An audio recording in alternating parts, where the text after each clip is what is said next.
Hello my dear students, मैं साधु sir साधु study centre के इस ऑनलाइन पोर्टल पर आप सभी का जो है बहुत बहुत स्वागत करता हूं। तो डियर स्टूडेंट्स, आज से मैं क्लास 11th के फिजिक्स को जो है शुरू करने वाला हूं। तो क्लास 11th के फिजिक्स को शुरू करने से पहले मैं आपको बता दूं कि आप साधु स्टडी सेंटर के इस चैनल को जो है सब्सक्राइब कर लें और अपने दोस्तों में जो है ज़्यादा से ज़्यादा इसको शेयर करें, ताकि इस चैनल के माध्यम से जो है ज़्यादा से ज़्यादा लोग जो है लाभान्वित हो सके जो है। तो आज जो है मैं फिजिक्स का पहला चैप्टर मापन को जो है शुरू करूँगा। तो चलिए शुरू करते हैं आपके मापन चैप्टर को, जिसको इंग्लिश में मेजरमेंट जो है कहते हैं। तो अगर मापन की मैं बात करूँ तो मापन जो है वो राशियों का किया जाता है। मापन हम लोग किसका करते हैं? तो राशियों का करते हैं। तो ये राशियां जो है किसको कहते हैं? तो जिसको हम लोग माप सकते हैं उसको हम लोग राशि कहते हैं।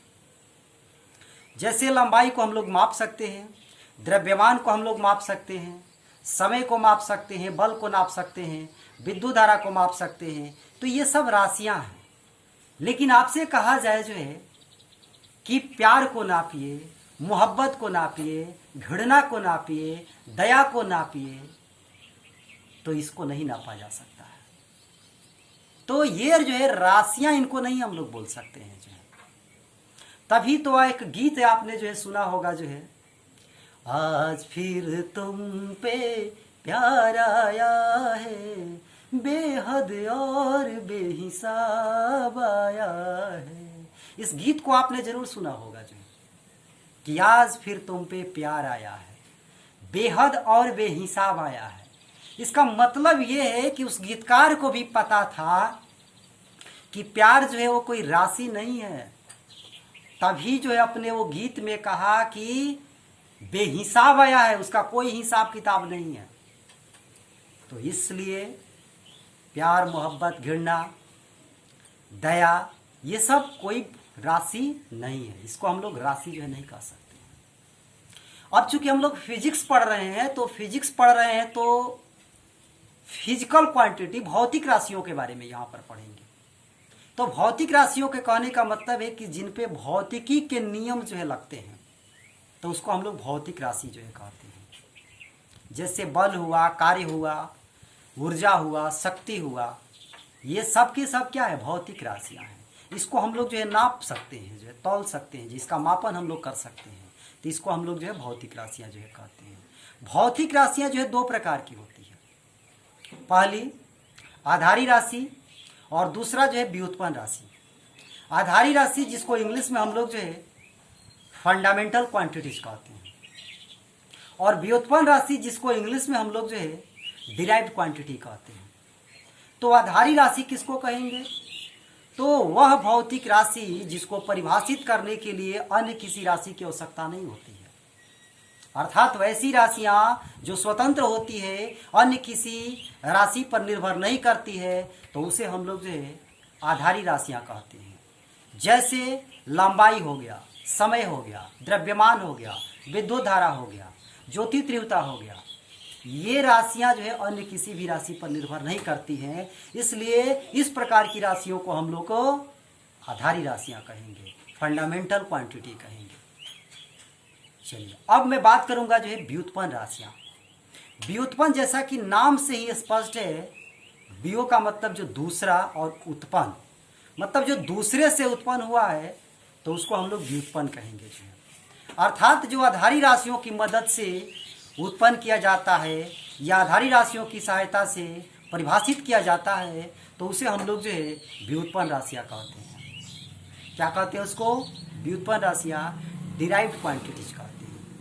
जैसे व्युत्पन्न राशियाँ क्षेत्रफल, आयतन, घनत्व, कार्य, ऊर्जा, बल, चाल, वेग, ये सब क्या है? सब व्युत्पन्न राशियाँ हैं। जैसे मैं आपको यदि कहूँ जो है कि चाल को व्युत्पन्न राशि है, कैसे? इसको आप प्रमाणित करके दिखाइए। तो चूंकि जानते हैं आप स्टूडेंट्स जो है कि चाल बराबर जो है दूरी बटा समय होता है। दूरी क्या है? दूरी एक आधारी राशि है। दूरी का मतलब लंबाई, दूरी का मतलब क्या हुआ? एक प्रकार की लंबाई है। तो चाल बराबर दूरी बटा समय जो होता है, तो दूरी हो गया लंबाई अर्थात आधारी राशि हो गया, और समय भी क्या है, आधारी राशि है। तो यहाँ दो आधारी राशियों के मदद से जो है चाल को ज्ञात किया जा रहा है, इसलिए चाल को हम लोग क्या बोलेंगे, अब तो चाल को व्युत्पन्न राशियां बोलेंगे, डिराइव्ड क्वांटिटी जो है बोलेंगे।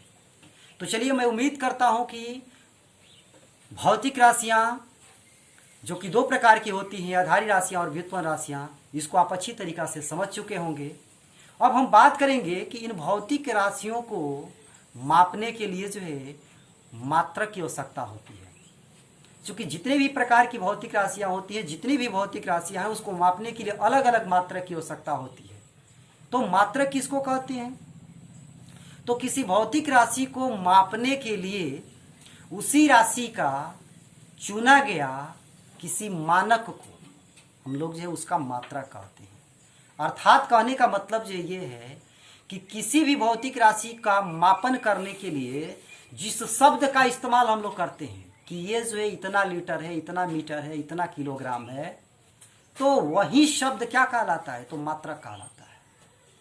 जैसे समय को हम लोग सेकंड में मापते हैं तो सेकंड क्या है, मात्रक है। लंबाई को हम लोग मीटर में मापते हैं तो मीटर क्या है, मात्रक है उस लंबाई का। तो ये हो गई मात्रक की बात जो है। मात्रक को व्यक्त करने के लिए जो है दो चीजों की आवश्यकता जो है होती है। कोई भी माप जब हम लोग लेते हैं तो वहां दो चीजों की आवश्यकता होती है। एक जो है उस राशि का एक जो है मात्रक का, और दूसरा जो है संख्यात्मक मान का। जैसे मैं कहूं कि हमें 5 किलो जो है चीनी लेना है, तो 5 क्या है, एक संख्यात्मक मान है। किलोग्राम क्या है, वह जो है द्रव्यमान का मात्रक है। अर्थात इसको दूसरे शब्दों में ये कहें तो किलोग्राम जो है 5 बार जो है आया हुआ है। तो किसी भी भौतिक राशि को जो है मापने के लिए दो चीजों की आवश्यकता होती है, एक संख्यात्मक मान की और दूसरे उसके मात्रक की जो है।